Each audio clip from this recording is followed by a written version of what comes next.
Assalamualaikum warahmatullahi wabarakatuh. Alhamdulillah. Assalatu wassalamu ala rasulillah Sayyidina Muhammad ibn Abdullah wa ala alihi wa ashabihi wa man tabi'a hudahu wa walah amma ba'du. Para sahabatku, para teman-teman, para pecinta kajian Islami, dalam pertemuan ini kami akan menayangkan kisah yang diminta juga oleh salah satu sahabat subscriber kita seperti ini, yang meminta kajian full kisah Nabi Musa alaihissalam. Untuk itu kami akan menceritakan kisahnya secara lengkap full yang kami ambil dari kitab Qasasul Anbiya karya Syekh Ibnul Katsir rahimahullah ta'ala. Dan kami akan menjadikan beberapa season atau beberapa episode. Para sahabatku yang dimuliakan Allah, Nabi Musa adalah putra Imran bin Qahis bin Azir bin Lawi bin Ya'qub bin Ishaq bin Ibrahim alaihimussalam. Jadi Nabi Musa ini adalah keturunan ke-8 Nabi Ibrahim alaihissalam. Allah subhanahu wa ta'ala berfirman, "Wadhkur fil kitabi Musa innahu kana mukhlasan wa kana rasulan nabiyya.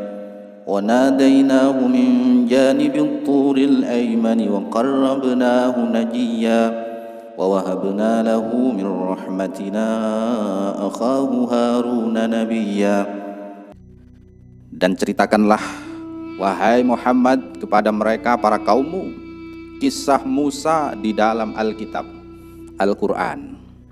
Sesungguhnya ia adalah seorang yang dipilih dan seorang Rasul juga Nabi. Dan kami telah memanggilnya dari sebelah kanan Gunung Tur, dan kami telah mendekatkannya kepada kami di waktu dia munajat.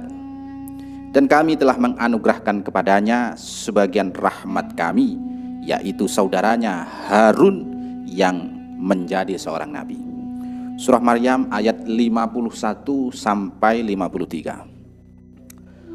Allah Ta'ala telah menyebutkan di dalam berbagai tempat di dalam Al-Quran tentang kisah Nabi Musa alaihissalam ini. Allah juga menyebutkan kisahnya dalam berbagai ayat secara panjang lebar maupun secara ringkas-ringkasan saja. Di sini, para sahabatku, kita akan memulai kajian ini mulai dari awal hingga sampai akhir. Mungkin bisa menjadi beberapa puluh episode yang juga kami rangkum dari Al-Quran dan As-Sunnah serta athar-athar yang dinukil dari Israiliyat yang disebutkan oleh ulama salaf dan lainnya. Para sahabatku rahimakumullah yang masih mengikuti kajian ini, Allah subhanahu wa ta'ala menceritakan kisah Nabi Musa alaihissalam ini secara singkat, lalu merincinya dengan ayat-ayat yang telah kami sebutkan. Allah Ta'ala menyebutkan bahwa dia membacakan kepada nabinya, yaitu Nabi Muhammad SAW, tentang kisah Musa dan Fir'aun dengan benar, yaitu dengan sejujur-jujurnya, seakan-akan yang mendengarnya ibarat melihatnya secara langsung seperti di dalam bioskop-bioskop terdekat. Di dalam firman Allah subhanahu wa ta'ala, "Inna fir'auna ala fil ardi wa ja'ala ahlaha syi'a." Sesungguhnya Fir'aun telah berbuat sewenang-wenang di muka bumi dan menjadikan penduduknya berpecah-pecah, bercerai-berai. Yaitu Fir'aun ini telah berbuat sewenang-wenang, raja yang ahli membangkang, raja yang suka melampaui batas, lebih mengutamakan kehidupan dunia daripada kehidupan akhirat, serta dia Fir'aun ini enggan, tidak mau taat kepada Allah Rabb Tuhan yang Maha Tinggi. Ya, Fir'aun juga menjadikan penduduknya bercerai-berai, berpecah belah. Yaitu ia memilah-milah rakyatnya menjadi berbagi-bagi di kotak-kotak, kelompok-kelompok dan beragam-ragam. Ia menindas segolongan dari mereka, yaitu Fir'aun ini menindas masyarakat Bani Israel yang termasuk anak keturunan Nabiullah Yakub bin Ishak bin Ibrahim Khalilullah. Sangat benci dan sangat musuh kepada putra-putra atau keturunan dari Nabiullah Yakub alaihissalam ini, Fir'aun ini. Memang pada saat itu putra-putra keturunan Yakub bin Ishak bin Ibrahim alaihissalam adalah manusia-manusia yang paling baik di muka bumi. Orang-orang yang disegani oleh masyarakat Bani Israel, orang-orang yang ditokohkan, orang-orang yang dijunjung tinggi oleh masyarakat Bani Israel. Namun para sahabatku rahimakumullah, sayang disayang, mereka ini dikuasai oleh raja yang lalim, kafir juga fajir atau lacut, yaitu Fir'aun. Fir'aun ini memperbudak mereka, para keturunan Nabi Yakub ini, atau secara umum masyarakat Bani Israel, untuk melakukan pekerjaan-pekerjaan yang sangat hina dan yang paling rendahan. Diperbudak para Bani Israel, suruh mencari kayu, suruh buang kotoran, suruh membersihkan kotoran, suruh pokok pekerjaan-pekerjaan yang hina-hina. Tidak ada pun orang yang diangkat menjadi menteri atau diangkat menjadi qadhi, pemimpin dari kalangan-kalangan Bani Israel, lebih-lebih dari kalangan keturunan Nabi Yakub bin Ishak bin Ibrahim. Tidak ada, pokoknya diitek-itek. Keturunan-keturunan Nabi ini diitek-itek, direndah-rendahkan, diperbudak. Dan di sisi lain Fir'aun juga yudzabbihu abna'ahum wa yastahyi nisa'ahum innahu kana minal mufsidin. Fir'aun ini suka menyembelih anak laki-laki mereka, para Bani Israel, dan membiarkan hidup anak-anak perempuan mereka. Sesungguhnya Fir'aun ya termasuk orang-orang yang berbuat kerusakan. Lah, faktor yang mendorongnya untuk melakukan perbuatan yang kotor ini, para sahabatku, bahwasanya para kaum Bani Israel ini senantiasa mempelajari antar kalangan mereka hal-hal yang berkaitan dengan ajaran Nabi Ibrahim alaihissalam, yaitu ajarannya adalah akan lahir anak keturunan mereka, seorang anak laki-laki yang akan menjadi sebab kehancuran kerajaan Mesir dengan tangannya sendiri, tangan anak itu. Ini pelajaran yang dipelajari atau diketahui turun-temurun dari kalangan Bani Israel, ajarannya Nabi Ibrahim. Lah, ajaran seperti itu muncul, wallahu a'lam ini ya, ini menurut yang ada di dalam kitab Qasasul Anbiya. Saat dulu Raja Mesir hendak melakukan keburukan atas diri Sarah, istri Nabi Ibrahim. Dulu nenek moyangnya Fir'aun, mbah-mbahnya Fir'aun, Fir'aun 1 ya. Saya pernah menceritakan di dalam suatu video. Nah, ini videonya. Pada waktu itu Fir'aun pertama ingin merebut Sarah, istrinya Nabi Ibrahim, karena Sarah ini cantik, sangat cantik. Dikatakan dalam suatu riwayat dia mirip Siti Hawa, wanita surga. Siti Hawa ini wanita kelahiran surga, makanya cantik. Maka Dewi Sarah atau Siti Sarah ini pernah mau direbut oleh Fir'aun 1, mbahnya Fir'aunnya Nabi Musa. Kalau Fir'aunnya Nabi Musa itu sudah keturunan keberapa? Mungkin ke-7 atau ke-8. Seperti kalau di sini Hamengkubuwono 1, 2, 3 sampai berapa itu di kerajaan di Jogja. Fir'aun juga seperti itu, raja-raja seperti itu kebanyakan. Raja Amangkurat 1, 2, 3 sampai berapa. Dikisahkan dulu memang ya seperti itu. Namun Allah Subhanahu wa taala menjaganya, menjaga istri Sarah, menjaga Dewi Sarah, menjaga Nabi Ibrahim atas makar yang akan diperbuat, atas kejahatan yang akan diperbuat oleh Fir'aun 1 ini. Nah, kabar-kabar ini Ya, cerita-cerita ini menjadi kabar gembira yang sudah masyhur di kalangan Bani Israel. Sedangkan orang-orang Kipti ini suku pribumi Mesir yang dikuasai oleh Fir'aun, penduduk yang disayang oleh Fir'aun. Biasa dikasih subsidi, biasa dikasih pokoknya kenikmatan oleh Fir'aun. Dia itu adalah pendukung-pendukung Fir'aun, suku Kipti ini. Suku Kipti ini juga sering membicarakan hal tersebut antar kalangan mereka sendiri. Karena sudah terbiasa, karena mereka itu sudah berkumpul dengan Bani Israel. Kabar berita ini akhirnya sampai di tangan Fir'aun. Kemudian sebagian pembesarnya Fir'aun senantiasa menyebutkan hal tersebut di hadapan Fir'aun. Wahai baginda raja, nanti ada anak kecil yang gini yang merusak kerajaan dan gini dan lain sebagainya. Maka mulai saat itulah Fir'aun memerintahkan untuk membunuh setiap anak laki-laki Bani Israel sebagai bentuk kewaspadaan terhadap munculnya anak tersebut. Antisipasi Fir'aun ini. Namun ya, apapun kekuatan Fir'aun, apapun kehebatan Fir'aun ini tidak dapat melawan takdir Allah Subhanahu wa Ta'ala. Sama seperti kita. Apapun kekuatan musuh kita, apapun kehebatan musuh kita, tidak akan bisa melawan takdir Allah. Kalau takdir Allah sudah berkehendak kita menang, kita pasti menang. Kalau sementara kalah, ya kalah. Sepak bola seperti itu juga sama. Imam As-Sudi menyebutkan bahwa beliau menerima riwayat dari para sahabat bercerita bahwa Fir'aun pernah bermimpi seolah-olah ada api yang meluncur dari arah Baitul Maqdis. Lah, api tersebut membakar rumah-rumah kota Mesir dan orang-orang Kipti, kaum-kaum penduduk kesayangan dari Fir'aun, laknatullah.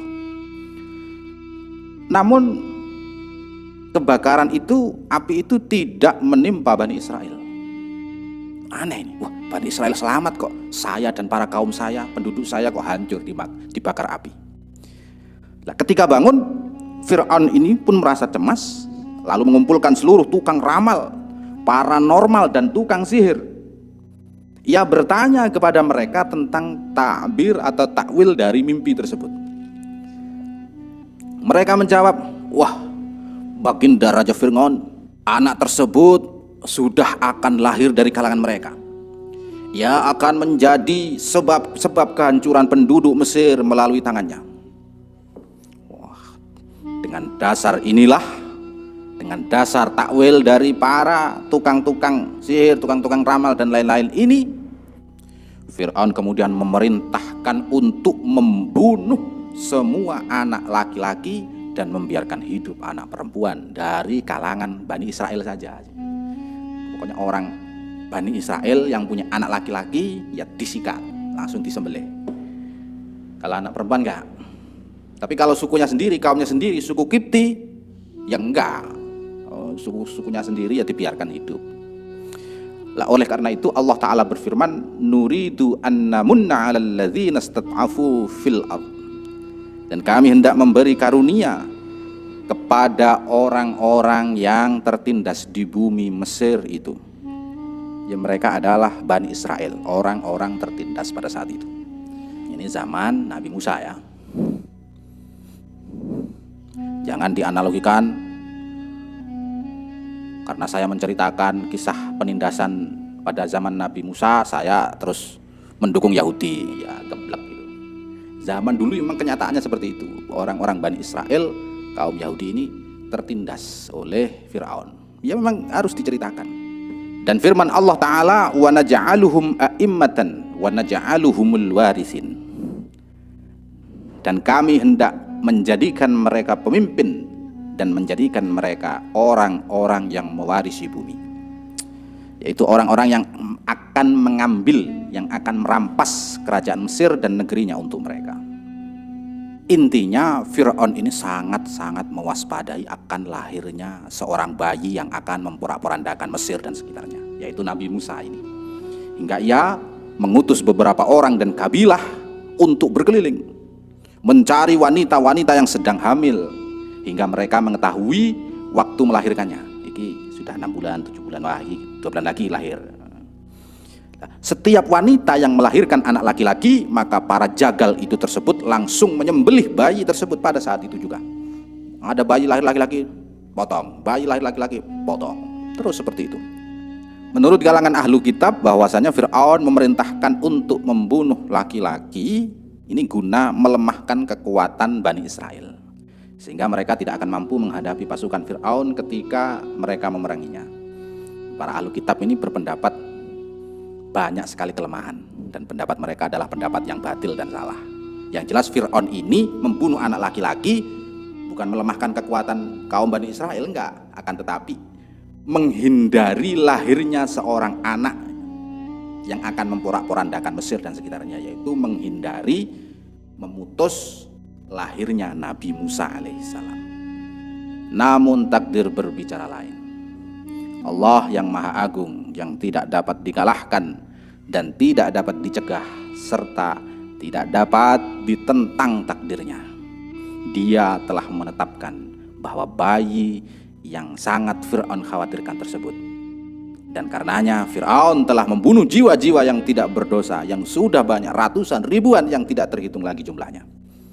Dia maha kuat lagi maha perkasa, yang memiliki siksa yang amat pedih, kehendaknya tidak dapat dilawan. Camkan itu Fir'aun. Sejumlah ahli tafsir menyebutkan bahwa orang-orang Kipti, orang-orang kesayangan Fir'aun, mengeluh karena minimnya orang-orang Bani Israel, karena anak-anak laki-lakinya banyak yang dibunuh. Kenapa kok mengeluh?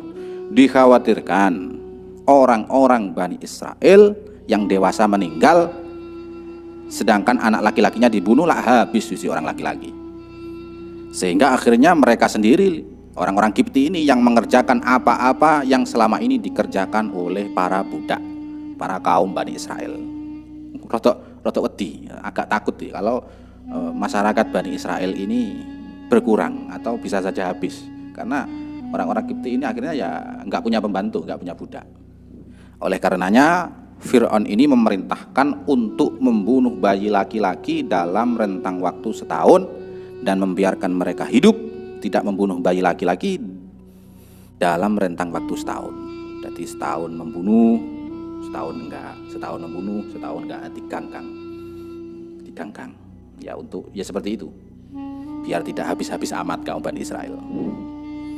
Mereka menyebutkan, para ahli tafsir ini, bahwa Harun, saudaranya Musa, lahir di tahun saat ada ketetapan anak laki-laki tidak dibunuh. Wah, pas Nabi Harun ini pas lahir di waktu yang tidak dibunuhnya bayi laki-laki, ya aman. Sedangkan Nabi Musa alaihissalam lahir di saat ada ketetapan wajibnya anak laki-laki dibunuh. Sehingga ibu Musa, ibunya Nabi Musa ini merasa sedih sejak awal. Usah sumpek ketika lahir, waduh, ini besok ini ketemu jelas serewel-serewel ini.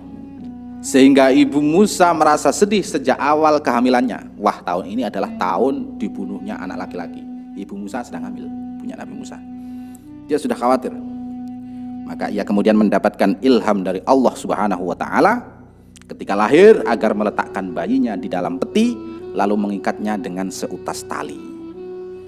Ketika siang, dia menempatkan bayi Musa dalam peti, terus diikat dengan tali biar tidak terhanyut melebar terlalu jauh.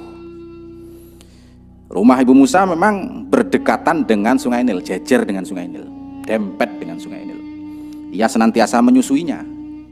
Di saat merasa khawatir ada seseorang yang sedang ngontrol, yang ngontrol bayi laki-laki, maka ia meletakkan bayinya di dalam peti dan meletakkannya di sungai. Dibiarkan mengalir, tapi diikat dengan tali. Jadi akhirnya ya kayak perahu itu. Ia memegang tali tersebut, dan ketika orang-orang pergi, maka ia kembali menarik talinya. Seperti itu, kucing-kucingan terus. Imam As-Suhaili berkata, ibunya Nabi Musa itu bernama Ayarikha, tapi ada yang mengatakan Ayadikhat. Intinya bahwasanya ia dibimbing oleh Allah Subhanahu wa ta'ala untuk melakukan hal-hal yang kami ceritakan tadi. Di dalam hatinya dimunculkan perasaan agar supaya tidak merasa takut dan cemas, sebab Allah akan mengembalikannya. Allah akan menjadikan seorang nabi dan rasul yang akan meninggikan kalimatnya di dunia maupun di akhirat. Ia pun melakukan apa yang telah diperintahkan kepadanya. Pada suatu hari ia mengikat peti tersebut dengan seutas tali lalu menghanyutkannya di Sungai Nil. Delalah ya, takdir Allah. Peti tersebut melintas tempat tinggal Fir'aun di sampingnya istana, di dekat istana. Firman Allah Ta'ala, faltaqatahu alu Fir'aun, maka akhirnya dipungutlah peti itu, diambil akhirnya oleh keluarga Fir'aun, karena di situ banyak keluarga Fir'aun, pembantu Fir'aun yang sedang cuci-cuci atau mandi di Sungai Nil. Tuh ada peti, diambil petinya. Para ahli tafsir juga menyebutkan para dayang-dayang kerajaan memungutnya dari Sungai Nil yang berada di dalam sebuah peti yang tertutup. Nah, para dayang-dayang ini tidak berani untuk membukanya hingga mereka menyerahkan peti ini kepada istri Fir'aun yang bernama Asiyah binti Mazahim bin Ubaid bin Ar-Rayyan. Asiyah ini istri Fir'aun. Fir'aun yang memerintahkan Mesir kala itu adalah Fir'aun yang ada di masa Nabi Yusuf. Tapi ada yang mengatakan Asiyah termasuk kalangan Bani Israel yang berasal dari sukunya Nabi Yusuf. Tapi ada juga yang mengatakan Asiyah ini adalah bibinya Nabi Musa. Nah, perbedaan pendapat tentang siapa Asiyah ini diungkapkan oleh Imam As-Suhaili. Wallahu a'lam mana yang lebih benar. Yang jelas Asiyah ini adalah istri Fir'aun. Asal usulnya banyak ulama berbeda pendapat. Akan kami jelaskan pujian dan sanjungan atas dirinya pada kisah Maryam binti Imran, di mana keduanya akan menjadi istri Nabi SAW di dalam surga kelak. Dua-duanya ini nanti akan menjadi istrinya Nabi di surga. Ketika istri Fir'aun membuka peti tersebut serta menyingkap tabirnya, gombalnya, maka ia melihat wajah Musa berbinar-binar yang menunjukkan tanda kenabian dan keagungan. Ketika melihatnya, maka timbul rasa cinta yang mendalam. Lah, tatkala Fir'aun datang, ia berkata, apa ini? Ia memerintahkan untuk langsung menyembelih. Namun istrinya Asiyah ini meminta agar tidak dibunuh, dan ia beralasan, qurratu ainil li walak. Wahai suamiku, ia adalah penyejuk mata hati bagiku dan bagimu. Fir'aun kemudian berkata kepada Asiyah, mungkin benar untuk menyenangkanmu, namun tidak untukku. Itu maksudnya, aku nggak butuh kepadanya. Kemudian Asiyah melanjutkan, mudah-mudahan ia bermanfaat kepada kita, biarkanlah dia. Lah disinilah para sahabatku, Allah Ta'ala memberikan manfaat yang telah diharapkan oleh istri Fir'aun di dunia. Maka Allah juga memberikan manfaat di akhirat kelak. Dia akan mendapatkan hidayah. Maka Allah akan memasukkannya ke dalam surga karenanya. Istri Fir'aun berkata sebagaimana yang tertera di dalam firman Allah, au nattakhidahu walada. Iya mas, atau kita ambil saja ia menjadi anak kita, yaitu dengan jalan menjadikannya anak angkat. Nabi Musa ini anak angkatnya Fir'aun. Sebab kala itu mereka berdua tidak memiliki anak sama sekali. Fir'aun dan Asiyah tidak memiliki anak. Tapi kalau Fir'aun dengan istri-istrinya yang lain mungkin ada. Wahum la yash'urun, sedangkan mereka tidak menyadari siapa anak ini, calon anak ini. Mereka tidak mengetahui apa yang dikehendaki Allah atas dirinya. Karena memungut anak itulah kelak bencana besar akan menimpa Fir'aun dan bala tentaranya. Menurut kalangan ahlu kitab, bahwa yang memungut Nabi Musa adalah Darbatah binti Fir'aun, anaknya Fir'aun, bukan istrinya. Ya, pendapat ini termasuk kekeliruan terhadap kitab Allah, terhadap firman Allah. Jelas gak bisa diambil. Para sahabatku rahimakumullah, demikian dulu kajian kisah Nabi Musa. Semoga bermanfaat dan akan kami lanjutkan di episode yang akan datang. Wallahu a'lam bishawab. Wassalamualaikum warahmatullahi wabarakatuh.